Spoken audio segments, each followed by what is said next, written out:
Assalamualaikum warahmatullahi wabarakatuh. So today we are going to present our group project, which is IKEA Store.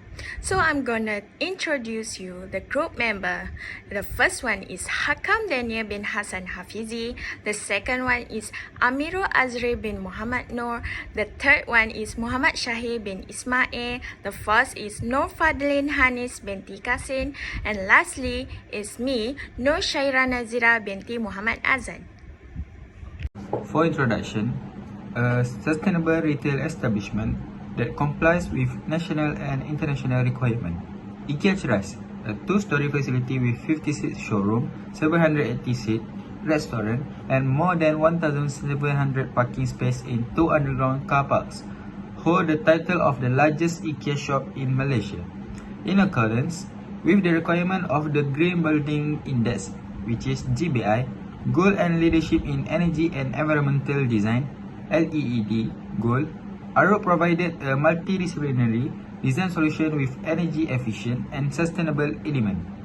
IKEA Ceras is in a formerly less bustling area of the city, 5 minutes drive from the city center. Now that the neighborhood has undergone urban renewal, it is thriving. Additionally, the store is connected to the nearby MyTown Shopping Center and the ARUP building by the Cochrane MRT station. Our projects also have foundation and structural solutions. Due to the thin limestone bedrock at the site, their team decided to use a rough foundation. This approach was economical and did an adequate job of addressing the problem with subsurface cavities. Precast components and pre-stressed concrete were used in the structural plan, which allow for quick construction while yet accommodation the building complexity as shopping mall. Sam W comments the development of Bandar University Pagoh. So, Pagoh Education Hub is one of the great locations to build shopping complex like IKEA. The reason why my team chose Pagoh Education Hub for development is because of the world-class education hub with quality residential offering, vibrant retail options, and progressive business environment. To realize the vision for the Pagoh Education Hub, we venture with Sam W Properties, a famous developer in Malaysia, after we were successful in building some projects. 4 prestigious universities, namely University Tun Hussein On Malaysia, International Islamic University Malaysia (IIUM), University Teknologi Marah (UTM), and Polytechnic Tun Said Nasir, would originally be housed in this exclusive educational enclave. The amount of students at Pagoh will make the IKEA shopping objective. 5 objectives that we got from this project is: first, preparation of building layout of the project. Second, able to identify substructure and superstructure components of the complex. Third, to identify the best suite tenants for the shopping mall. Fourth, to identify the perfect tenant mix for the mall. Last, to analyze the case studies with respect to financial performance. So we move on to first for the building layout. IKEA Superstore consists of 2 floors, which is the ground floor and the first floor, as you can see on the illustration that you have made using AutoCAD. So next for the substructure, first for the soil. The site that we choose has a hard soil, which is ideal for the shopping complex. Then the type of foundation that we chose, which is the deep foundation, which is more suitable for the type of this area soil. This deep foundation will be appropriate because it allows us to transport loads from a structure through weak compressible soils or fields onto stronger and less compressible soils or rocks at depth for functional reasons. That is for the foundation. And then the friction piles, due to it is commonly used for buildings such as retail complex. We go on to the superstructure. For the roof, we choose a flat roof, which is the best choice for the shopping center. It is an ideal style for the roof of a shopping center because it is simple to construct and use less material and cost. For the floor, the ground floor of the building must be built first.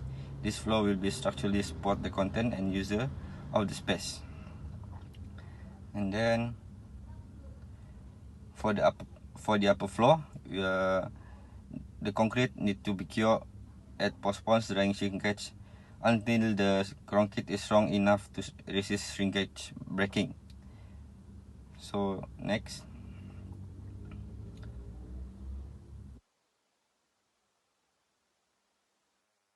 the column of the superstructure, like beams, are major structural reinforcement elements. Vertical structures that carry compressive loads are known as columns. It supports the floor and the columns on the floor above it. So after the column has been solidified, the formwork must be carefully removed to avoid leaving a scratch on the column. That's all from us.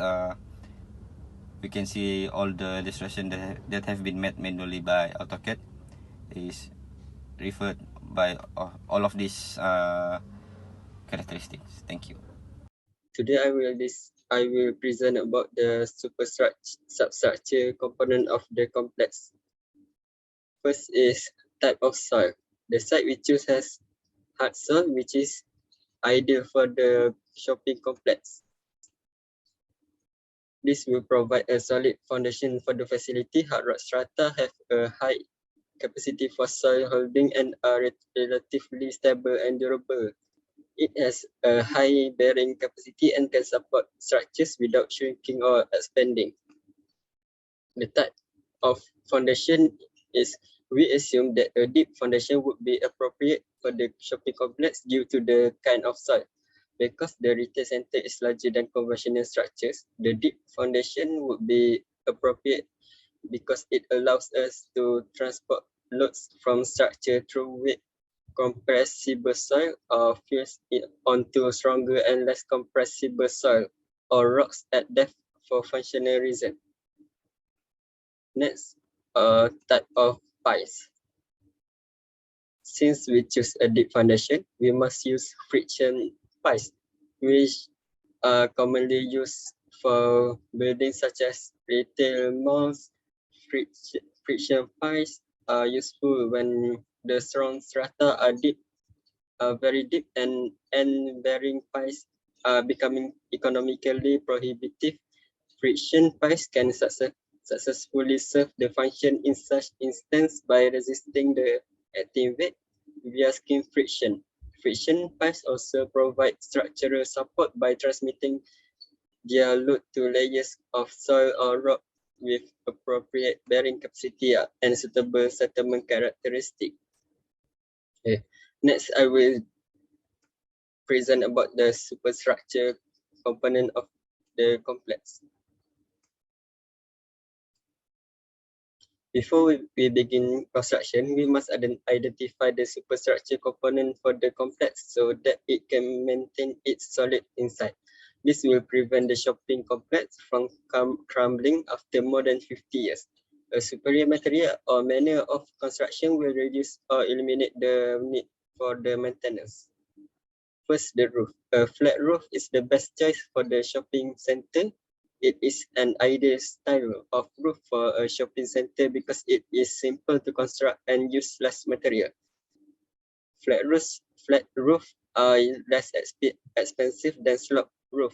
The lower cost is due to the materials and time necessary to construct a sloped roof. Next is floor. The ground floor of the building must be built first. This floor will structurally support the contents and users of the space, as well as the weight of the floor itself. And if the floor is ground floor, it will provide resistance to ground moisture and heat loss. Next is upper floor. Curing a concrete, it postpones drying shrinkage until the concrete is strong enough to resist shrinkage breaking. It also allows the slab to retain moisture, which improves the quality of the concrete. This is the method for achieving planning quality, strength, water tightness, and wear obstruction. All of the appealing characteristics of concrete are enhanced by adequate curing. After the ground floor is built, the upper story must be built to complete the shopping complex criteria. The last one is column. Column, like beams, are major structural reinforcement elements. Vertical structures that carry comprehensive loads are known as columns. Columns support the floor, and the columns are on the floor above it. The columns on the bottom floor must be large enough to sustain the accumulative weight of each floor above it. The procedure of the constructing a column is outlined below. First step is work on column layout. Second step is work on column reinforcement.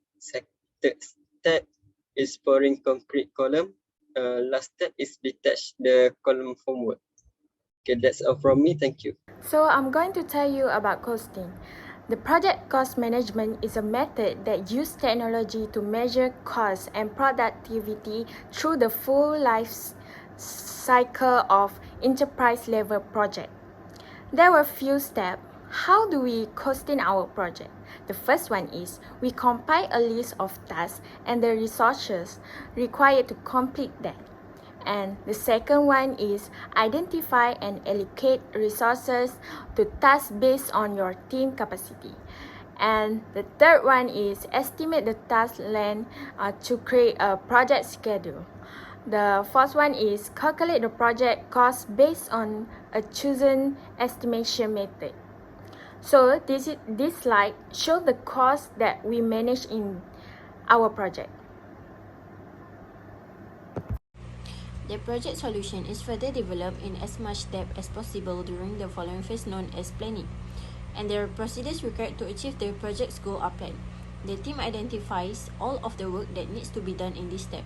The tasks and resources needed for the project are specified, together with a plan for completing them, also known as scope management. The activities, tasks, dependency, and time frames are listed in a project plan. In order to coordinate the creation of a project budget, the project manager provides cost estimate for labors, equipment, and materials. During the course of a project implementation, the budget is utilized to monitor and regulate cost expenditures. The project planning phase goals are to first determine the needs of the business, second decide on the price, the timetable, the deliverables, and the due dates, third create resource planning, and fourth obtain management approval before moving on. For conclusions, the purpose of this paper was to create and analyze an alternative substructure and superstructure design for the building. Second, to make it easier to accommodate students' needs. Third, effective management of a construction project is necessary to ensure that it will be completed effectively in terms of cost, timeline, and management. Fourth, the foundation that has been chosen is a foundation that can allow the structure to be strong and stable. 5. And last, to consider a successful building, we should have a look at their foundation, substructure, and superstructure.